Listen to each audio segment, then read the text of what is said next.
duda, uno de los momentos más destacados del 2016 fue la visita del Papa Francisco a nuestro país. Esto fue en febrero pasado. El pontífice argentino estuvo en Ecatepec, Estado de México. Estuvo también en San Cristóbal de las Casas, en Chiapas, en Morelia, Michoacán, y finalmente en Ciudad Juárez, Chihuahua. Lugares que destacan, entre otras cosas, por la inseguridad, por la violencia y por el cruce de migrantes. En el estudio de Despierta nos acompañan Roberto Blancarte, profesor investigador del Colmex, y Bernardo Barranco, sociólogo en religión. Vamos a platicar sobre este tema, sobre esta visita. Importante que haya venido a México, ¿no, Roberto? Sí, claro. Bueno, México tiene un peso específico en el catolicismo mundial. Es el segundo país con más católicos del mundo, solo después de Brasil y antes de Estados Unidos. Y obviamente solo por ese hecho, pues es importante para el Papa venir, aunque no necesariamente era de sus prioridades, porque se esperó pues bastante tiempo para hacerlo, ¿no? Ahora se lo pelearon, ¿no? Todos los gobernadores estaban poniendo sus espectaculares y andaban tratando de mover la agenda.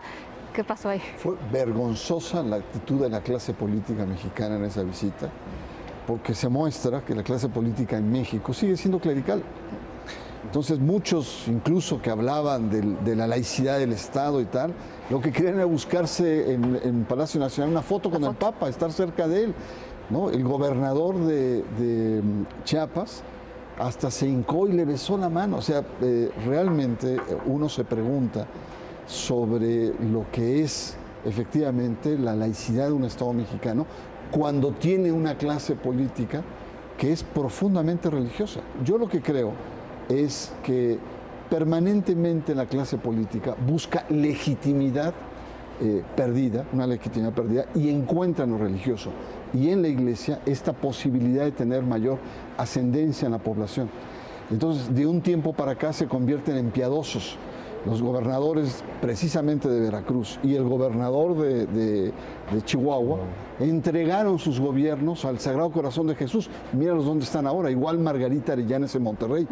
Están acusados de peculado. Entonces, es mucho una impostura de la clase política frente a lo religioso. Que además tiene, digamos, consecuencias muy claras en términos de políticas públicas, claro. ¿No? No nada más es tomarse la foto y tratar de sacar raja del asunto, como se dice por ahí, sino hay consecuencias. Claro, porque el problema no es tanto si son personas religiosas o no. Claro. Es decir, en efecto, lo que señala Bernardo es muy atinado. Hay un problema de legitimidad y se busca obtener esa legitimidad por cualquier medio.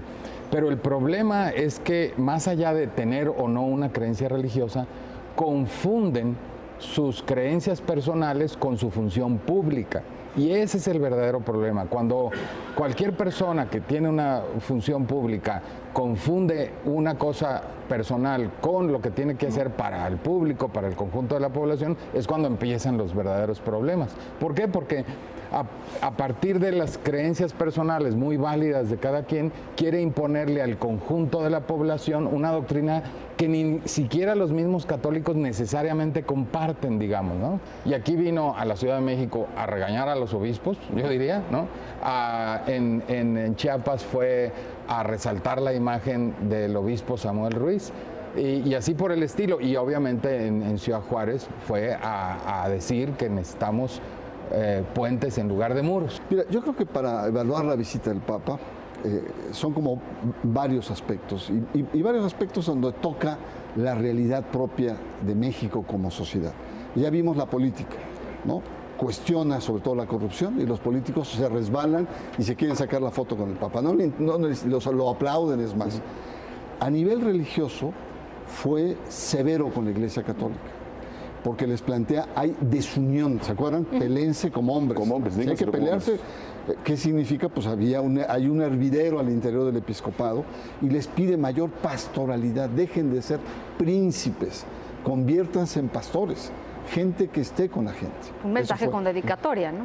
En diferentes lugares en Chiapas, además de Samuel Ruiz, los indígenas, el tema de migrantes en el norte del país.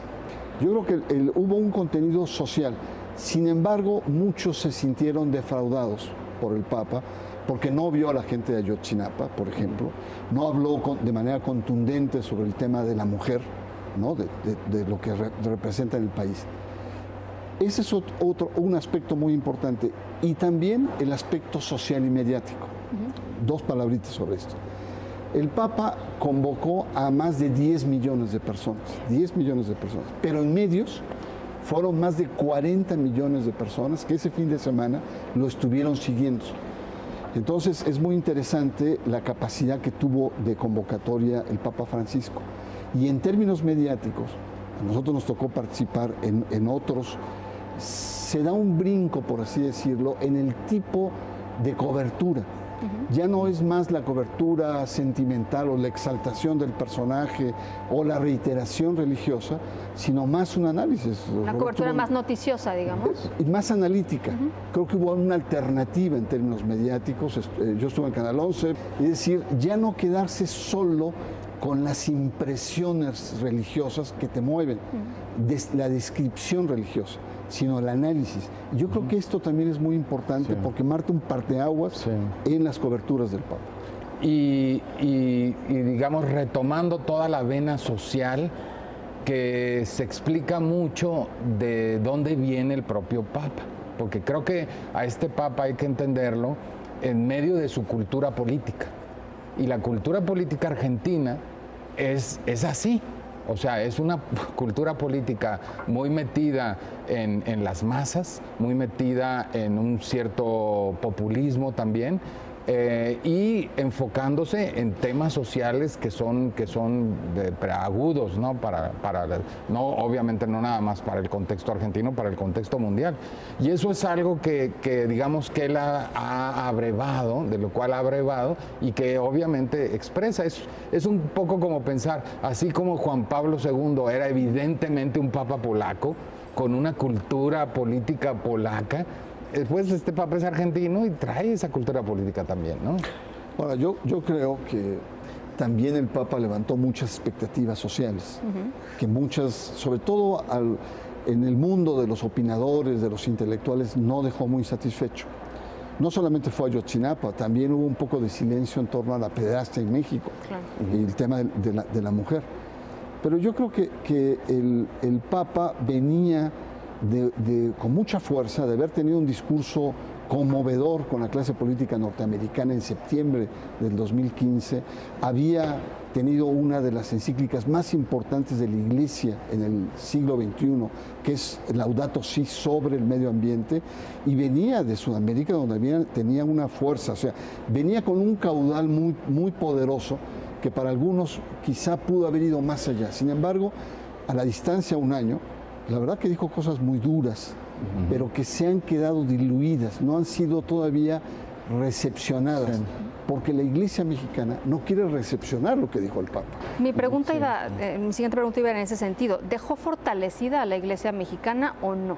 La dejó sacudida, como diciendo, es una iglesia que sigue estando en una perspectiva muy tradicional y que requiere actualizarse, modernizarse. ¿Y te parece que estén dando esa batalla intelectual dentro de la iglesia? Porque hacia afuera no se Mira, ve, digamos. ¿no? La reacción que tuvo desde la fe es: este Papa no sabe lo que pasa. Está mal informado el Papa, ¿recordás toda esa polémica? Que es brutal que desde la fe diga algo así del Papa, ¿no? Que el arzobispado, digamos, se lance contra el Papa. Fue una reacción. Yo creo que los obispos mexicanos no han tenido todavía el valor, la sensibilidad de hacer una verdadera recepción de lo que el Papa planteó.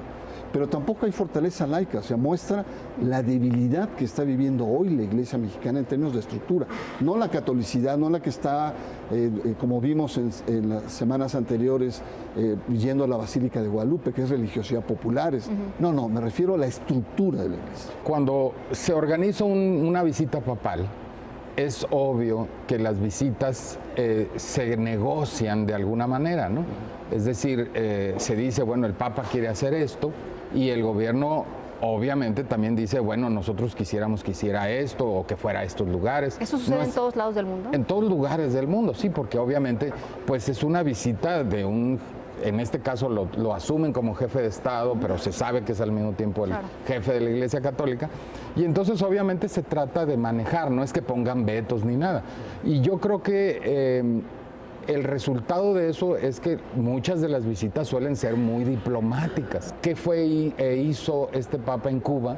Bueno, pues fue muy diplomático también, dijo lo que podía decir en un cierto contexto, porque ellos también quieren avanzar de manera cuidadosa y no se quieren pelear con los gobiernos, ni con este, ni con el de Cuba, ni con el de Estados Unidos, ni con el de Chile, etcétera, ¿no? Entonces, obviamente, seguramente, desde la propia Santa Sede se pensó, bueno, eso es un tema que no tenemos por qué imponerlo, no tenemos por qué seguirlo, y toquemos otros que sí nos interesan, ¿no? Y probablemente, pues, al Papa le interesaban, todos los temas que al Papa realmente le interesaban, los tocó, ¿no? De alguna u otra manera. De alguna u otra manera. ¿Cómo ha evolucionado, digamos, porque después de que vino a México, empezaron muchos movimientos en el país sobre el asunto de las familias, sobre el asunto, ¿no? Fuertes debates, en fin. Y después, poco tiempo después o un poquito antes, el Papa sacó un documento brutalmente duro con respecto a la familia, ¿no?